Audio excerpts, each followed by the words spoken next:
Tales of Terror and Mystery by Sir Arthur Conan Doyle. The Beetle Hunter.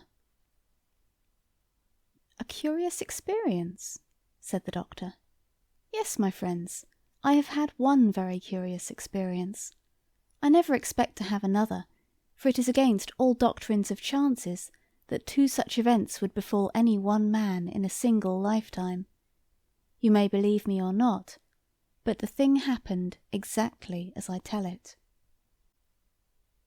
I had just become a medical man, but I had not started in practice, and I lived in rooms in Gower Street.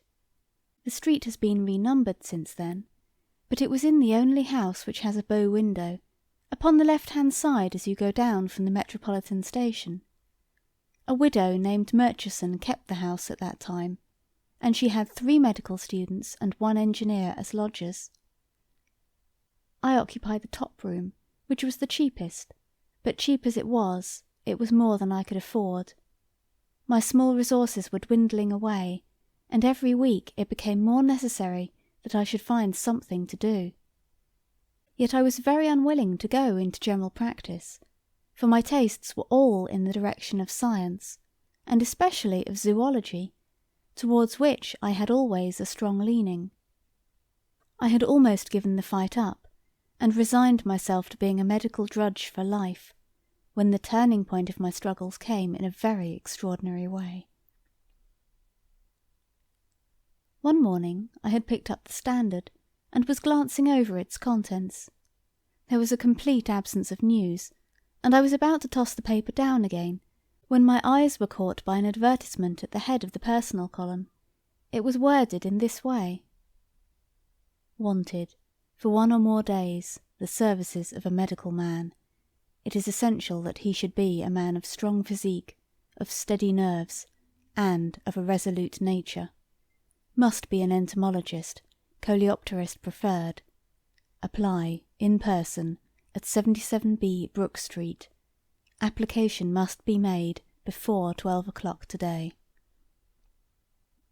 Now, I have already said that I was devoted to zoology.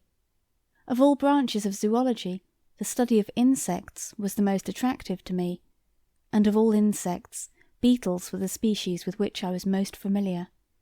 Butterfly collectors are numerous, but beetles are far more varied, and more accessible in these islands than are butterflies. It was this fact which had attracted my attention to them, and I had myself made a collection which numbered some 100 varieties. As to the other requisites of the advertisement, I knew that my nerves could be depended upon, and I had won the weight-throwing competition at the inter-hospital sports. Clearly, I was the very man for the vacancy. Within 5 minutes of my having read the advertisement, I was in a cab and on my way to Brook Street. As I drove, I kept turning the matter over in my head, and trying to make a guess as to what sort of employment it could be which needed such curious qualifications. A strong physique, a resolute nature, a medical training, and a knowledge of beetles. What connection could there be between these various requisites? And then there was the disheartening fact that the situation was not a permanent one, but terminable from day to day, according to the terms of the advertisement. The more I pondered over it, the more unintelligible did it become, but at the end of my meditations I always came back to the ground fact that, come what might, I had nothing to lose, that I was completely at the end of my resources, and that I was ready for any adventure, however desperate, which would put a few honest sovereigns into my pocket. The man fears to fail who has to pay for his failure, but there was no penalty which fortune could exact from me. I was like the gambler with empty pockets, who is still allowed to try his luck with the others. Number 77B, Brook Street, was one of those dingy and yet imposing houses, dun-coloured and flat-faced, with the intensely respectable and solid air which marks the Georgian builder. As I alighted from the cab, a young man came out of the door and walked swiftly down the street.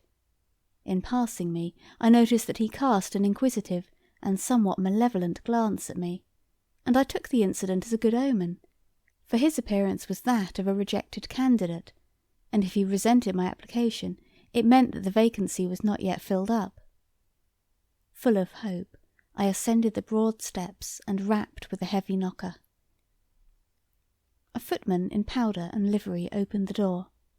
Clearly I was in touch with the people of wealth and fashion. "Yes, sir," said the footman. "I came in answer to—" "Quite so, sir," said the footman. "Lord Linchmere will see you at once in the library." Lord Linchmere. I had vaguely heard the name, but could not for the instant recall anything about him.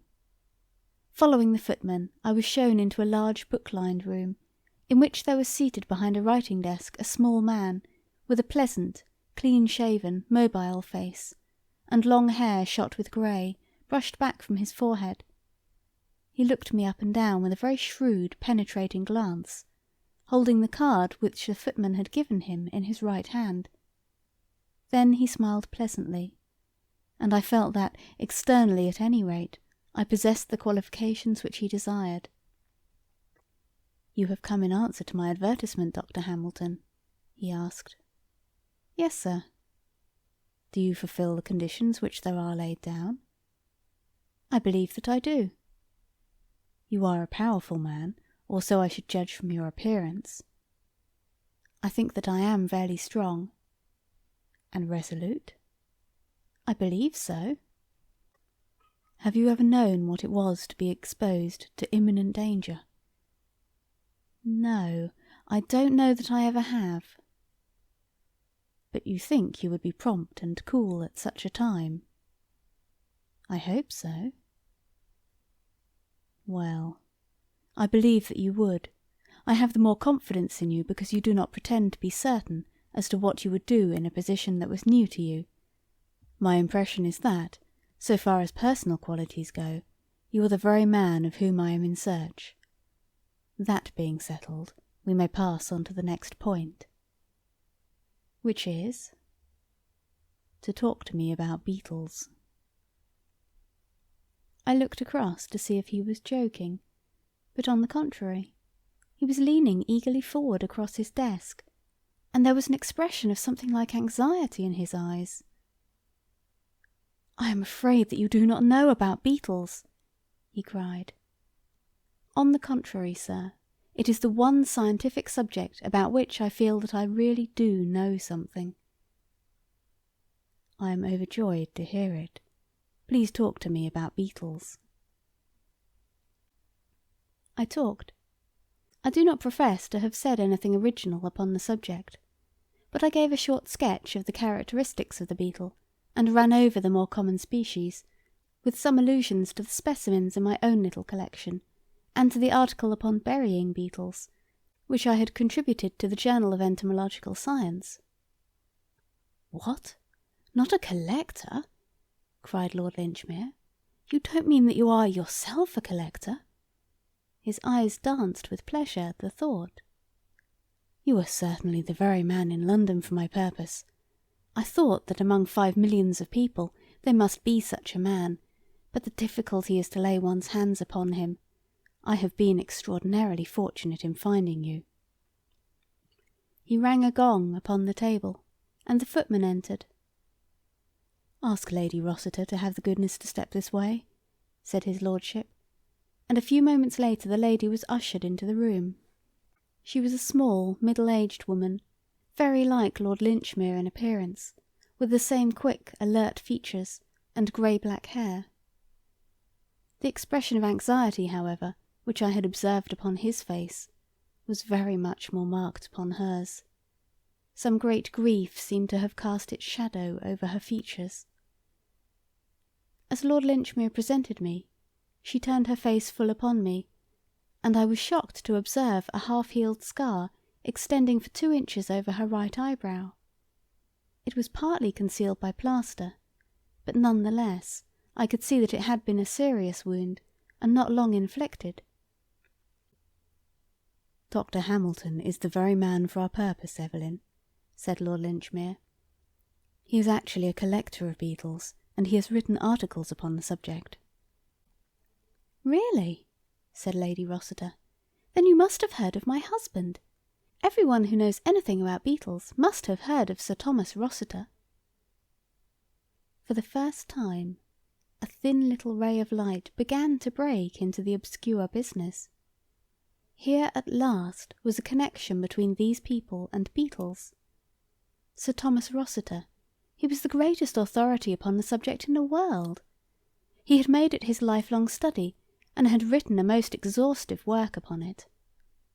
I hastened to assure her that I had read and appreciated it.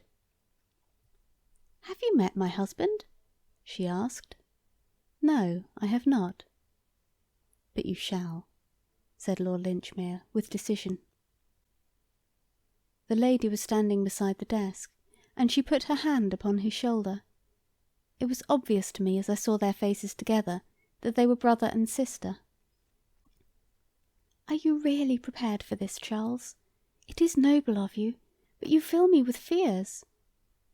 Her voice quavered with apprehension, and he appeared to me to be equally moved, though he was making strong efforts to conceal his agitation. "Yes, yes, dear, it is all settled, it is all decided. In fact, there is no other possible way that I can see." "There is one obvious way." "No, no, Evelyn, I shall never abandon you, never. It will come right, depend upon it. It will come right, and surely it looks like the interference of Providence, that so perfect an instrument should be put into our hands." My position was embarrassing, for I felt that for the instant they had forgotten my presence. But Lord Linchmere came back suddenly to me and to my engagement. "The business for which I want you, Dr. Hamilton, is that you should put yourself absolutely at my disposal. I wish you to come for a short journey with me, to remain always at my side, and to promise to do without question whatever I may ask you, however unreasonable it may appear to you to be." "That is a good deal to ask," said I. "Unfortunately, I cannot put it more plainly, for I do not myself know what turn matters may take. You may be sure, however, that you will not be asked to do anything which your conscience does not approve, and I promise you that, when all is over, you will be proud to have been concerned in so good a work." "If it ends happily," said the lady. "Exactly, if it ends happily," his lordship repeated. "And terms?" I asked. £20 a day. I was amazed at the sum, and must have showed my surprise upon my features. "It is a rare combination of qualities, as must have struck you when you first read the advertisement," said Lord Linchmere. "Such varied gifts may well command a high return, and I do not conceal from you that your duties may be arduous, or even dangerous. Besides, it is possible that 1 or 2 days may bring the matter to an end." "Please God," sighed his sister. "So now, Dr. Hamilton, may I rely upon your aid?" "Most undoubtedly," said I. "You have only to tell me what my duties are." "Your first duty will be to return to your home. You will pack up whatever you may need for a short visit to the country. We start together from Paddington Station at 3:40 this afternoon." "Do we go far?" "As far as Pangbourne. Meet me at the bookstall at 3:30. I shall have the tickets. Goodbye, Dr. Hamilton. And, by the way, there are 2 things which I should be very glad if you would bring with you in case you have them. One is your case for collecting beetles, and the other is a stick, and the thicker and heavier the better." You may imagine that I had plenty to think of, from the time that I left Brook Street until I set out to meet Lord Linchmere at Paddington. The whole fantastic business kept arranging and rearranging itself in kaleidoscope forms inside my brain, until I had thought out a dozen explanations, each of them more grotesquely improbable than the last. And yet I felt that the truth must be something grotesquely improbable also. At last I gave up all attempts at finding a solution, and contented myself with exactly carrying out the instructions which I had received. With a hand valise, specimen case, and a loaded cane, I was waiting at the Paddington bookstall when Lord Linchmere arrived.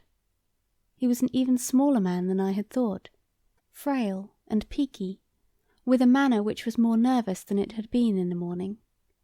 He wore a long, thick travelling ulster, and I observed that he carried a heavy blackthorn cudgel in his hand. "I have the tickets," said he, leading the way up the platform. "This is our train. I have engaged a carriage, for I am particularly anxious to impress one or two things upon you while we travel down." And yet, all that he had to impress upon me might have been said in a sentence, for it was that I was to remember that I was there as a protection to himself, and that I was not, on any consideration, to leave him for an instant. This he repeated again and again as our journey drew to a close, with an insistence which showed that his nerves were thoroughly shaken. "Yes," he said at last, in answer to my looks rather than to my words. "I am nervous, Dr. Hamilton. I have always been a timid man, and my timidity depends upon my frail physical health. But my soul is firm, and I can bring myself up to face a danger which a less nervous man might shrink from. What I am doing now is done from no compulsion, but entirely from a sense of duty. And yet it is beyond doubt a desperate risk. If things should go wrong, I will have some claims to the title of martyr." This eternal reading of riddles was too much for me. I felt that I must put a term to it. "I think it would be very much better, sir, if you were to trust me entirely," said I. "It is impossible for me to act effectively when I do not know what are the objects which we have in view, or even where we are going." "Oh, as to where we are going, there need be no mystery about that," said he. "We are going to Delamere Court, the residence of Sir Thomas Rossiter, with whose work you are so conversant. As to the exact object of our visit, I do not know that at this stage of the proceedings anything would be gained, Dr. Hamilton, by taking you into my complete confidence. I may tell you that we are acting. I say we, because my sister Lady Rossiter takes the same view as myself, with the one object of preventing anything in the nature of a family scandal. That being so, you can understand that I am loath to give any explanations which are not absolutely necessary. It would be a different matter, Dr. Hamilton, if I were asking your advice. As matters stand, it is only your active help which I need, and I will indicate to you from time to time how you can best give it." There was nothing more to be said, and a poor man can put up with a good deal for £20 a day, but I felt none the less that Lord Linchmere was acting rather scurvily towards me. He wished to convert me into a passive tool, like the blackthorn in his hand.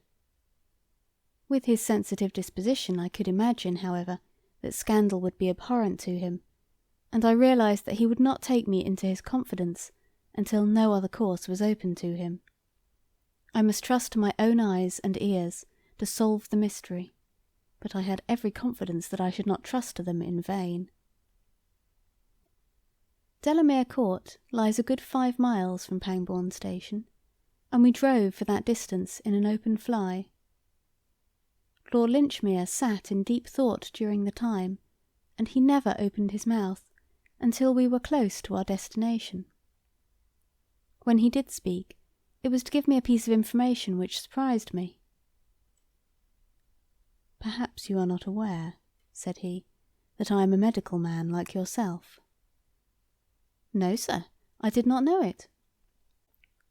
"Yes, I qualified in my younger days, when there were several lives between me and the peerage. I have not had occasion to practice, but I have found it a useful education all the same. I never regretted the years which I devoted to medical study. These are the gates of Delamere Court." We had come to 2 high pillars, crowned with heraldic monsters, which flanked the opening of a winding avenue. Over the laurel bushes and rhododendrons I could see a long, many-gabled mansion, girdled with ivy, and toned to the warm, cheery, mellow glow of old brickwork.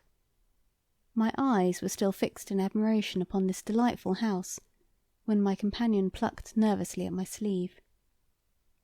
"Here's Sir Thomas," he whispered. "Please talk Beetle all you can." tall, thin figure, curiously angular and bony, had emerged through a gap in the hedge of laurels. In his hand he held a spud, and he wore gauntleted gardener's gloves. A broad-brimmed, grey hat cast his face into shadow, but it struck me as exceedingly austere, with an ill-nourished beard and harsh, irregular features. The fly pulled up, and Lord Linchmere sprang out. "My dear Thomas, how are you?" said he heartily. But the heartiness was by no means reciprocal. The owner of the grounds glared at me over his brother-in-law's shoulder, and I caught broken scraps of sentences. Well-known wishes, hatred of strangers, unjustifiable intrusion, perfectly inexcusable. Then there was a muttered explanation, and the two of them came over together to the side of the fly. "Let me present you to Sir Thomas Rossiter, Dr. Hamilton," said Lord Linchmere. "You will find that you have a strong community of tastes." I bowed. Sir Thomas stood very stiffly, looking at me severely from under the broad brim of his hat. "Lord Linchmere tells me that you know something about beetles," said he. "What do you know about beetles?" "I know what I have learned from your work upon the Coleoptera, Sir Thomas," I answered. "Give me the names of the better-known species of the British scarabaei," said he. I had not expected an examination, but fortunately I was ready for one. My answers seemed to please him, for his stern features relaxed. "You appear to have read my book with some profit, sir," said he. "It is a rare thing for me to meet anyone who takes an intelligent interest in such matters. People can find time for such trivialities as sport or society, and yet the beetles are overlooked.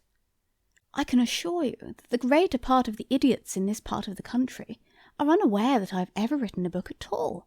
I, the first man who ever described the true function of the elytra. I am glad to see you, sir, and I have no doubt that I can show you some specimens that will interest you." He stepped into the fly, and drove with us up to the house, expounding to me as we went some recent researches which he had made into the anatomy of the ladybird. I have said that Sir Thomas Rossiter wore a large hat drawn down over his brows. As he entered the hall he uncovered himself, and I was at once aware of a singular characteristic which the hat had concealed. His forehead, which was naturally high, and higher still on account of receding hair, was in a continual state of movement. Some nervous weakness kept the muscles in a constant spasm, which sometimes produced a mere twitching, and sometimes a curious rotary movement, unlike anything which I had seen before. It was strikingly visible as he turned towards us after entering the study, and seemed the more singular from the contrast with the hard, steady grey eyes, which looked out from underneath those palpitating brows. "I am sorry," said he, "that Lady Rossiter is not here to help me welcome you. By the way, Charles, did Evelyn say anything about the date of her return?" "She wished to stay in town for a few more days," said Lord Linchmere. "You know how ladies' social duties accumulate if they have been for some time in the country. My sister has many old friends in London at present." "Well, she is her own mistress, and I should not wish to alter her plans, but I shall be glad when I see her again. It is very lonely here without her company." "I was afraid that you might find it so, and that was partly why I ran down. My young friend, Dr. Hamilton, is so much interested in the subject which you have made your own, that I thought you would not mind his accompanying me."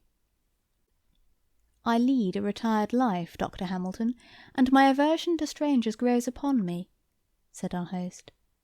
"I have sometimes thought that my nerves are not as good as they were. My travels in search of beetles in my younger days took me into many malarious and unhealthy places. But a brother coleopterist like yourself is always a welcome guest, and I shall be delighted if you will look over my collection, which I think that I may, without exaggeration, describe as the best in Europe." And so, no doubt, it was.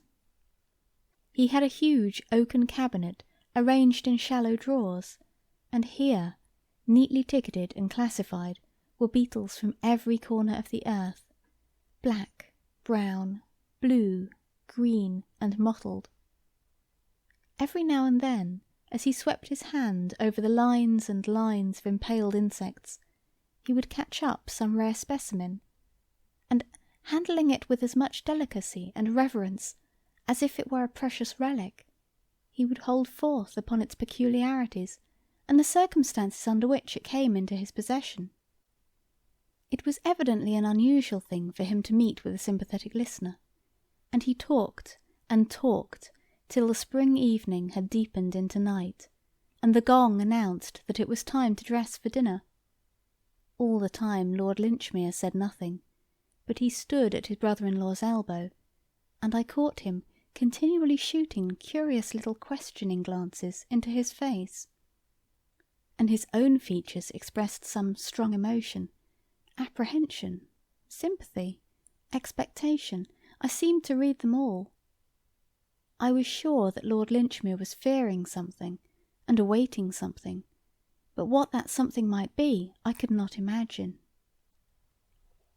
The evening passed quietly but pleasantly, and I should have been entirely at my ease if it had not been for that continual sense of tension upon the part of Lord Linchmere. As to our host, I found that he improved upon acquaintance. He spoke constantly with affection of his absent wife, and also of his little son who had recently been sent to school. The house, he said, was not the same without them. If it were not for his scientific studies, he did not know how he could get through the days. After dinner we smoked for some time in the billiard-room, and finally went early to bed.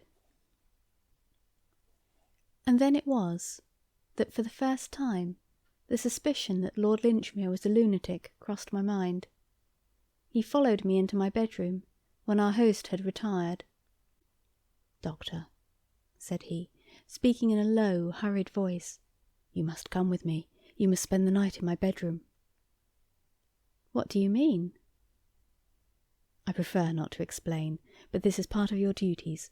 My room is close by, and you can return to your own before the servant calls you in the morning." "But why?" I asked. "Because I am nervous of being alone," said he. "That's the reason, since you must have a reason." It seemed rank lunacy, but the argument of those £20 would overcome many objections. I followed him to his room.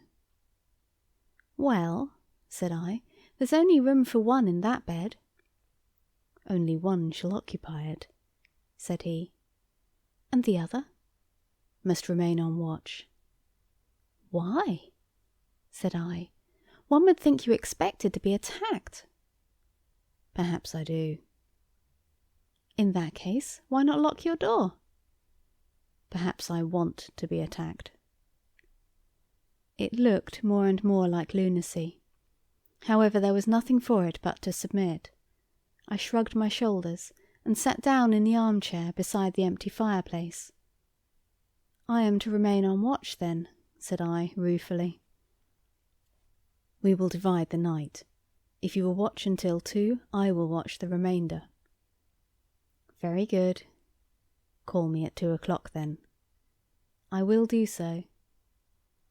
"Keep your ears open, and if you hear any sounds, wake me instantly. Instantly, you hear?" "You can rely upon it." I tried to look as solemn as he did. "And for God's sake don't go to sleep," said he. And so, taking off only his coat, he threw the coverlet over him and settled down for the night. It was a melancholy vigil, and made more so by my own sense of its folly. Supposing that by any chance Lord Linchmere had cause to suspect that he was subject to danger in the house of Sir Thomas Rossiter, why on earth could he not lock his door and so protect himself? His own answer that he might wish to be attacked was absurd. Why should he possibly wish to be attacked?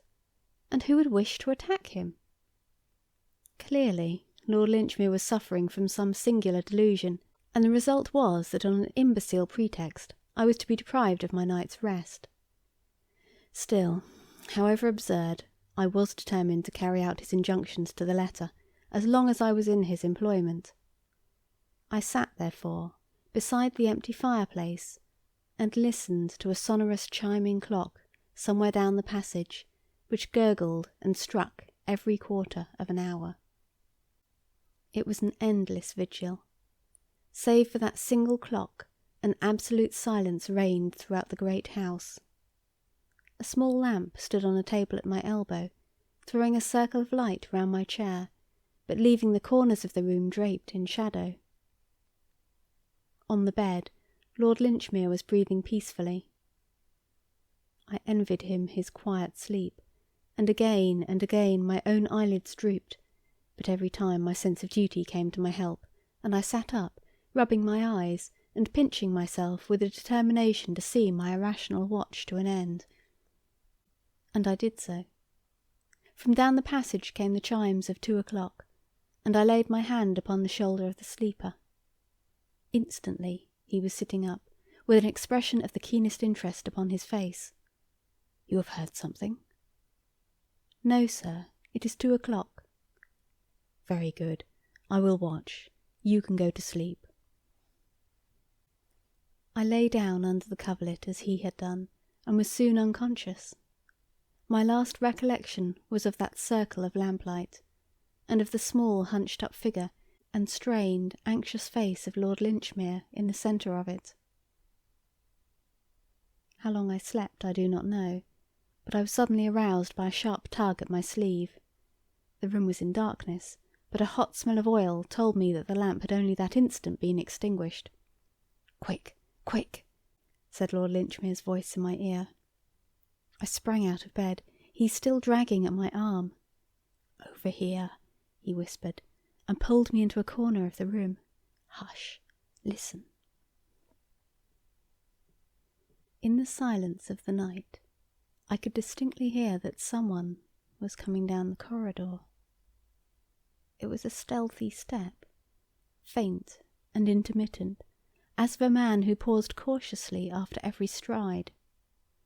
Sometimes for half a minute there was no sound, and then came the shuffle and creak which told of a fresh advance. My companion was trembling with excitement. His hand, which still held my sleeve, twitched like a branch in the wind. "What is it?" I whispered. "It's he." "Sir Thomas?" "Yes." "What does he want?" "Hush! Do nothing until I tell you." I was conscious now that someone was trying the door.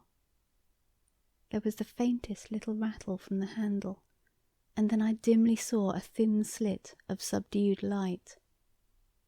There was a lamp burning somewhere far down the passage, and it just sufficed to make the outside visible from the darkness of our room.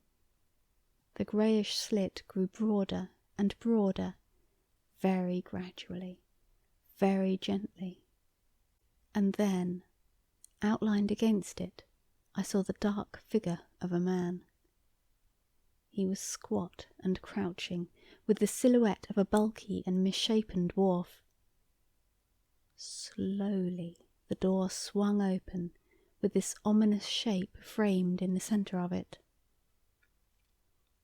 And then, in an instant, the crouching figure shot up. There was a tiger spring across the room, and thud, thud, thud came 3 tremendous blows from some heavy object upon the bed. I was so paralysed with amazement that I stood motionless and staring until I was aroused by a yell for help from my companion. The open light shed enough light for me to see the outline of things, and there was little Lord Linchmere, with his arms around the neck of his brother-in-law, holding bravely on to him like a game bull-terrier, with its teeth into a gaunt deer-hound. The tall, bony man dashed himself about, writhing round and round to get a grip upon his assailant, but the other, clutching on from behind, still kept his hold, though his shrill, frightened cries showed how unequal he felt the contest to be. I sprang to the rescue, and the 2 of us managed to throw Sir Thomas to the ground, though he made his teeth meet in my shoulder. With all my youth and weight and strength, It was a desperate struggle before we could master his frenzied struggles. But at last we secured his arms with the waistcord of the dressing gown which he was wearing.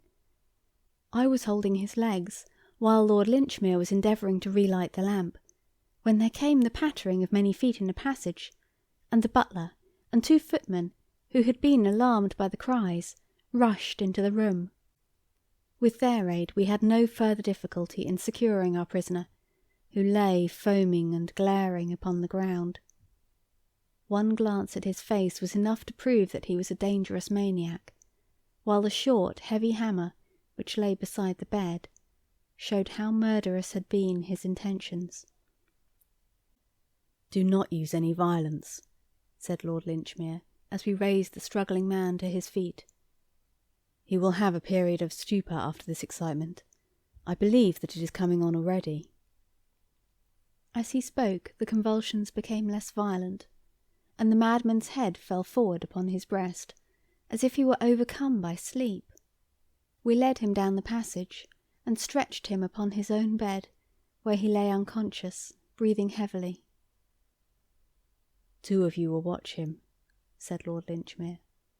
"And now, Dr. Hamilton, if you will return with me to my room, I will give you the explanation which my horror of scandal has perhaps caused me to delay too long. Come what may, you will never have cause to regret your share in this night's work. The case may be made clear in a very few words," he continued, when we were alone. "My poor brother-in-law is one of the best fellows upon earth, a loving husband and an estimable father, but he comes from a stock which is deeply tainted with insanity. He has more than once had homicidal outbreaks, which are the more painful because his inclination is always to attack the very person to whom he is most attached. His son was sent away to school to avoid this danger, and then came an attempt upon my sister, his wife, from which she escaped with injuries that you may have observed when you met her in London. You understand that he knows nothing of the matter when he is in his sound senses, and would ridicule the suggestion that he could, under any circumstances, injure those whom he loves so dearly. It is often, as you know, a characteristic of such maladies that it is absolutely impossible to convince the man who suffers from them of their existence. Our great object was, of course, to get him under restraint before he could stain his hands with blood, but the matter was full of difficulty. He is a recluse in his habits and would not see any medical man. Besides, it was necessary for our purpose that the medical man should convince himself of his insanity, and he is as sane as you or I, save on these very rare occasions. But fortunately, before he has these attacks, he always shows certain premonitory symptoms, which are providential danger signals, warning us to be upon our guard. The chief of these is that nervous contortion of the forehead which you must have observed. This is a phenomenon which always appears from 3 to 4 days before his attacks of frenzy. The moment it showed itself, his wife came into town on some pretext, and took refuge in my house in Brook Street. It remained for me to convince a medical man of Sir Thomas's insanity, without which it was impossible to put him where he could do no harm. The first problem was how to get a medical man into his house. I bethought me of his interest in beetles, and his love for anyone who shared his tastes. I advertised, therefore, and was fortunate enough to find in you the very man I wanted. A stout companion was necessary, for I knew that the lunacy could only be proved by a murderous assault, and I had every reason to believe that that assault would be made upon myself, since he had the warmest regard for me in his moments of sanity. I think your intelligence will supply all the rest. I did not know that the attack would come by night, but I thought it very probable, for the crises of such cases do usually occur in the early hours of the morning. I am a very nervous man myself, but I saw no other way in which I could remove this terrible danger from my sister's life. I need not ask you whether you are willing to sign the lunacy papers. Undoubtedly, but 2 signatures are necessary. You forget that I am myself a holder of a medical degree, I have the papers on a side table here, so if you will be good enough to sign them now, we can have the patient removed in the morning." So that was my visit to Sir Thomas Rossiter, the famous beetle hunter, and that was also my first step upon the ladder of success, for Lady Rossiter and Lord Linchmere have proved to be staunch friends, and they have never forgotten my association with them in their time of need. Sir Thomas is out and said to be cured, but I still think that if I spent another night at Delamere Court, I should be inclined to lock my door upon the inside. End of The Beetle Hunter.